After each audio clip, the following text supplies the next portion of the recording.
Hi, I'm Dr. Gary Chapman, author of The 5 Love Languages, and it's great to be a part of the Ziglar Family Challenge. I want to talk to you about relationships, and particularly family relationships. I believe the one essential to having healthy family relationships is that you're meeting each other's need for emotional love. Almost everyone agrees that the deepest emotional need we have is the need to feel loved by the significant people in your life. I believe inside every child there's an emotional love tank. And if the love tank is full, that is, the child genuinely feels loved by the parents, the child grows up normally. But if the love tank is empty, the child will grow up with many internal struggles. And in the teenage years, will go looking for love, typically in all the wrong places. But I believe that adults also have an emotional love tank. And if you're married, the person you would most like to love you is your spouse.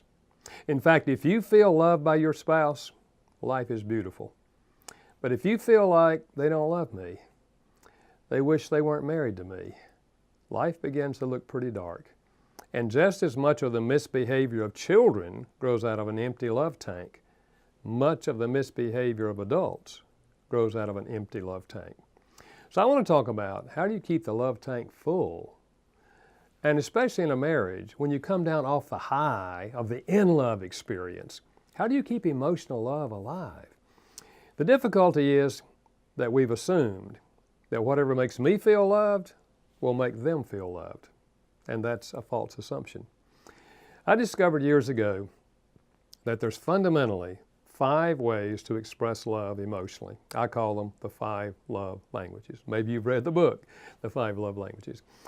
And what I'm trying to do there is to help couples learn how to communicate love in a manner that the other person will feel loved. So let me just give you the 5, just be a summary. 1 is words of affirmation, using words to affirm the other person. You look nice in that outfit. Really appreciate what you did. Words of affirmation. There's an ancient Hebrew proverb that says life and death are in the power of the tongue. You can kill your spouse or give them life by the way you talk to them. And then there's acts of service. Doing something for them that you know they would like for you to do. Such things as cooking meals, washing dishes, vacuuming floors, walking dogs, changing the baby's diaper, anything you know the other person would like for you to do. You remember the old saying, actions speak louder than words? It's true for these people. If this is your love language, actions will speak louder than words. And then there's gifts. It's universal to give gifts as an expression of love. The gift says, they were thinking about me. Look what they got for me. The gift doesn't have to be expensive. It's the thought that counts. But I remind you, it's not the thought left in your head that counts. It's the gift that came out of the thought in your head. You can pick up a stone in a city parking lot, take it home and give it to an 8-year-old boy and say, hey man, I found this today and I thought about you. Look at the colors in this stone. I wanted you to have it. If gifts is his love language, you'll find that stone in his dresser drawer when he's 23 and he'll remember the day you gave it to him. Gifts. And then there's quality time. Giving the person your undivided attention. I do not mean husband and wife sitting on the couch watching television. Someone else has your attention. I'm talking about sitting on the couch with the TV off, looking at each other, interfacing with each other, and with a child, the same thing. Doing something with the child, giving the child your undivided attention. And the number 5 is physical touch.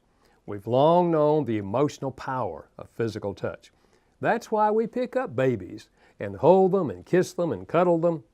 And long before the baby understands the meaning of the word love, the baby feels love by physical touch. The basic message is that out of those 5 love languages, each of us has a primary love language. One speaks more deeply to us emotionally than the other 4. Now we can receive love in all 5, but if we had to give up one, we'd give up this one, and then this one or this one, but not this one. This is the one that really makes you feel love. It's very similar to spoken language. Every one of us grows up speaking a language with a dialect, and that's the one we understand best. We call it our native tongue.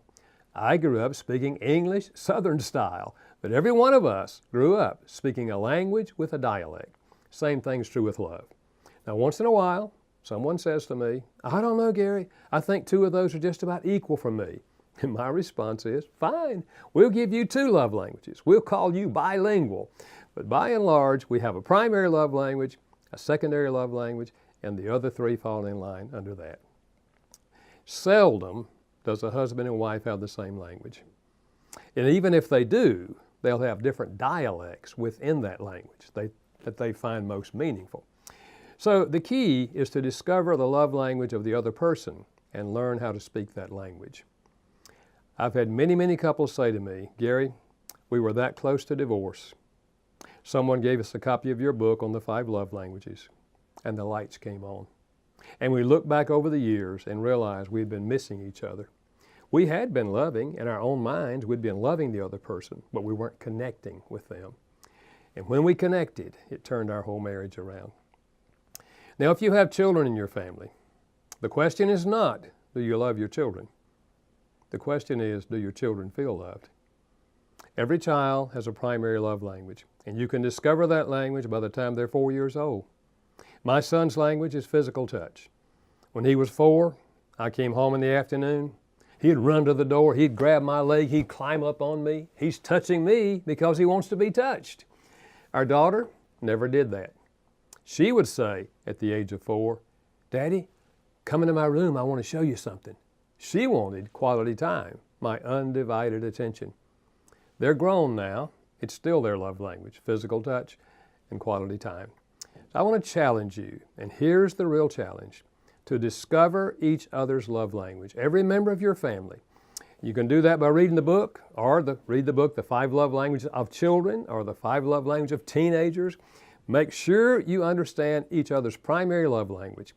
And with children, give them heavy doses of the primary, sprinkle in the other 4, because we want them to learn how to receive all 5 and how to give all 5. That's the healthiest adult. Most of us did not receive all 5. So as adults, we have to learn some of these languages.